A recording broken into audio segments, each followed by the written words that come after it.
जय हिंद दोस्तों।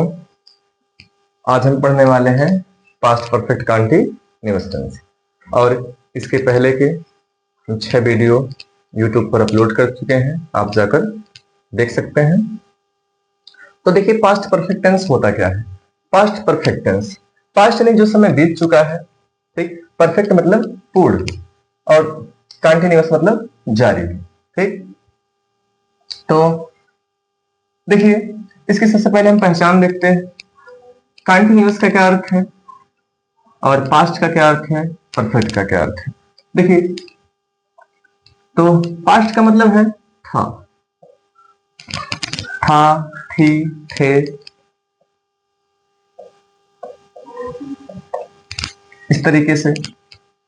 और कंटीन्यूअस का मतलब है रहा। रहा हो सकता है, रही हो सकता है, रहे हो सकता है। लेकिन ये सिर्फ पास्ट कंटीन्यूअस नहीं है, ये पास्ट परफेक्ट कंटीन्यूअस है। और पास्ट परफेक्ट कंटीन्यूअस में समय भी दिया रहेगा, उसमें दिया रहेगा समय से। ध्यान रहे, उसमें समय से दिया रहेगा कि ना कि समय में, ठीक। समय से दिया रहेगा कि वह 2 घंटे से खेल रहा था, वह 2 बजे से खेल रहा था, 10 बजे से खेल रहा था।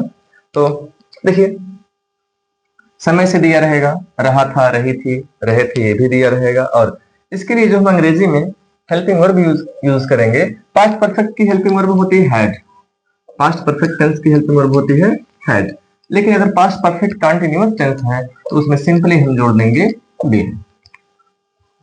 तो पास्ट परफेक्ट कंटीन्यूअस टेंस में हम हेल्पिंग वर्ब हैड बीन का यूज करेंगे, चाहे वो सब्जेक्ट सिंगुलर हो या प्लूरल हो, सबके लिए हैड बीन का यूज करेंगे।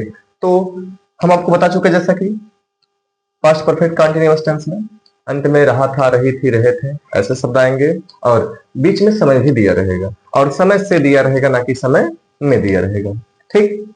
और जो सहायक क्रिया होगी हैड बीन होगी। और इसमें जो है, अगर निश्चित समय है तो सिंस, अनिश्चित समय है तो फॉर। ये निश्चित और अनिश्चित समय क्या है, यदि टाइम ऑफ पीरियड है तो उसके लिए फॉर का यूज करेंगे। यदि पॉइंट ऑफ टाइम है, एग्जैक्ट समय बता दे, 10 बजे से, सोमवार से, मंगलवार से, तो ये जो है पॉइंट ऑफ टाइम है, तो इसके लिए सिंस का प्रयोग करेंगे। तो निश्चित समय के लिए सिंस, अनिश्चित समय के लिए फॉर।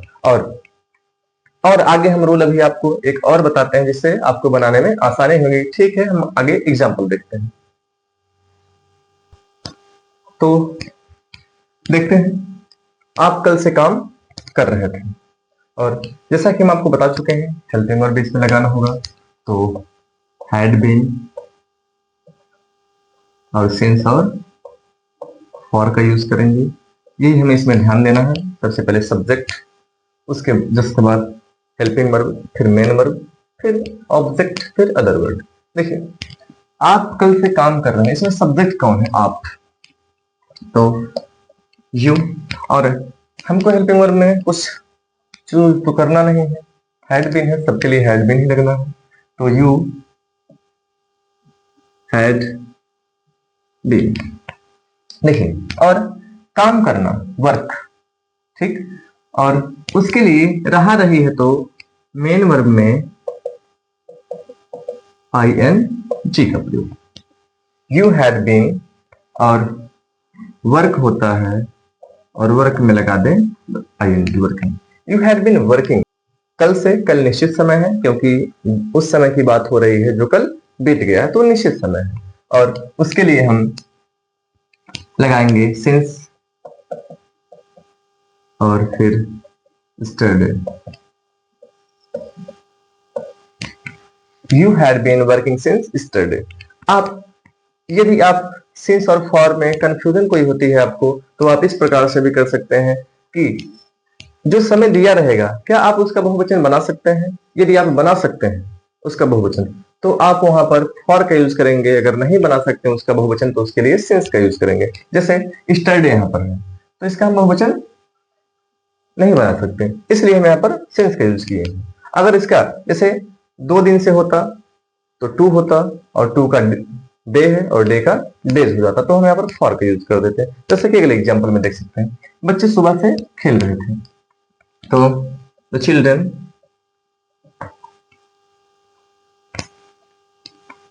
और हेल्पिंग वर्ब हैड बीन और प्ले होता है आईएनजी जुड़ जाएगा, playing, the children had been playing. कब से? सुबह से। निश्चित समय है कि अनिश्चित? ये निश्चित समय है, क्योंकि हम मॉर्निंग को मॉर्निंग से नहीं कर सकते, इसलिए हम यहाँ पर सिंस का यूज करेंगे। Since morning.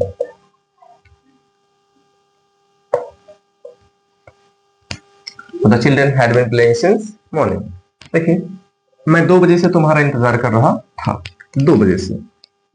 तो आई हैड बीन, और काम है इंतजार करना, अंग्रेजी होती है वेट, और लग जाएगा I N G. I had been waiting. और किसका? तुम्हारा, तो फॉर यू। 2 बजे से, ये फॉर यू के लिए आया है, और अभी दूसरा यूज करेंगे हम सिंस या फॉर। 2 बजे से, 2 बजे एक निश्चित समय है, पॉइंट ऑफ टाइम है, इसलिए सिंस का प्रयोग करेंगे। Since 2 of clock. O'clock यानी ऑफ क्लॉक।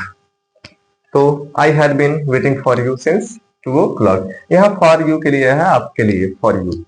और वे 3 साल से दिल्ली में रह रहे हैं, तो दे हैड बीन, रहने के लिए लिव, और जुड़ जाएगा I N G. You had been living, कहाँ रह रहे हैं? दिल्ली, इन दिल्ली। कब से? 3 साल से। ये टाइम पीरियड है, एक बताया जा रहा है, टाइम की अवधि बताई जा रही है, इसके लिए फॉर का यूज होगा, क्योंकि 3 साल को हम 3 ईयर से लिखेंगे और बहुवचन बनाएंगे, इसलिए हम यहाँ पर इसका यूज फॉर के साथ करेंगे। ये रही फॉर 3 ईयर्स। तो सिंपली हम ऐसे बना लेंगे। देखिए, आप कल से काम कर रहे थे, you had been working since yesterday.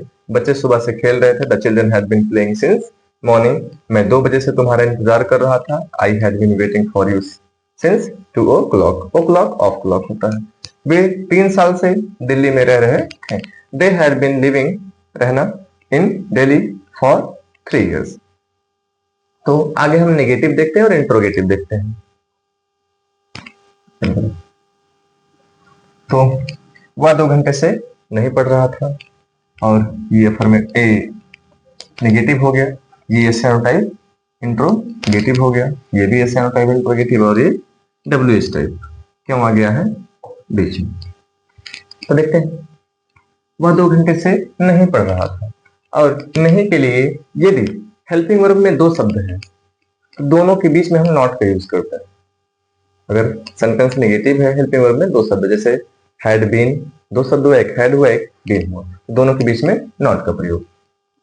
तो वह 2 घंटे से नहीं पढ़ रहा था, ही हैड, और बीच में लग गया नॉट, अब यहां लगा been. He had not been, पढ़ने का होता है रीड, और रहा रही के लिए आई एन जी। तो he had not been reading, कब से? 2 घंटे से। ये टाइम ऑफ पीरियड है, तो इसके लिए फॉर का यूज हुआ, क्योंकि हम 2 घंटे को बहुवचन भी बना सकते हैं, फॉर 2 hours। तो he had not been reading for 2 hours। और क्या सुबह से बारिश हो रही थी? और इसमें प्रश्न पूछा गया है, यस या नो टाइप है। यस या नो टाइप में हम हेल्पिंग वर्ब को आगे रखते हैं, लेकिन ध्यान रहे, यदि हेल्पिंग वर्ब में 2 शब्द है, तो उसमें से एक शब्द को, पहले वाले शब्द को हम आगे रखेंगे, उसके बाद सब्जेक्ट रखेंगे, दूसरे वाले शब्द को उसके बाद। तो देखिए, हेल्पिंग वर्ब है हैड बीन, तो हम एक शब्द को आगे रखेंगे हैड, फिर इसमें सब्जेक्ट को रखेंगे, ठीक, और सब्जेक्ट इसमें डमी सब्जेक्ट है, और इसमें सब्जेक्ट का काम करेगा इट, तो हैड इट, और सॉरी इट बीच में छोटा यूज होगा, हैड इट बीन रेन का हो जाएगा raining, had it been raining, कब से? सुबह से। सुबह पॉइंट ऑफ टाइम है, इसलिए हम सिंस का प्रयोग करेंगे, since morning. Had it been raining since morning, यहां पर यूज होगा इट का। क्या मैं तुम्हें आधे घंटे से बुला रहा था?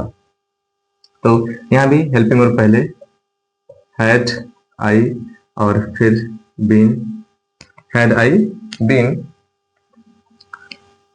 इसमें काम क्या है? बुलाना। तो कॉल होता है ING, कॉलिंग, रहा रही के लिए ING। Had I been calling, किसे? तुम्हें। यू, कब से? समय देखते हैं, आधे घंटे से। आधा घंटा जो है टाइम ऑफ पीरियड है, तो फॉर हाफ एन आवर। तो had I been calling you for half an hour. तुम 2 बजे से मेरा इंतजार क्यों कर रहे थे? तो क्यों आ गया है बीच में, इसलिए इसकी अंग्रेजी हम लिखेंगे पहले। तो देखिए, क्यों के लिए वाई, और सेम ऐसे ही रहेगा, हैड को आगे रखेंगे, फिर सब्जेक्ट रखेंगे, बीन को फिर रखेंगे। वाई हैड यू बीन, काम है वेट करना, तो वेटिंग 2 बजे से, ये पॉइंट ऑफ टाइम है, तो इसके लिए waiting since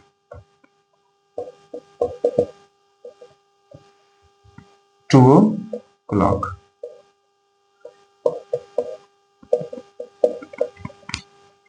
Why had you been waiting since 2 o'clock?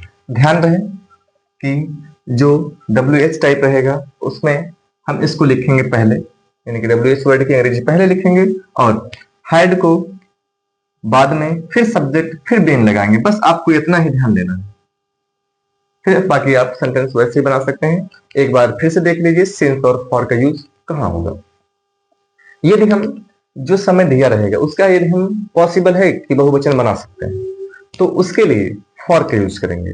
यदि पॉसिबिलिटी नहीं है बहुवचन बनाने का, प्लूरल बनाने का, तो उसके लिए हम सिंस का प्रयोग करेंगे। जैसे मॉर्निंग को मॉर्निंग्स नहीं कर सकते, यस्टरडे को यस्टरडेज नहीं कर सकते, तो इसलिए हम उसके लिए सिंस का यूज करेंगे। लेकिन 2 घंटे, 4 घंटे, महीने इस तरीके से हैं, तो उनका हम डेज, मंथ, वीक्स ऐसे कर सकते हैं। तो इस प्रकार से आप बना सकते हैं। तो बहुत बहुत धन्यवाद, थैंक यू।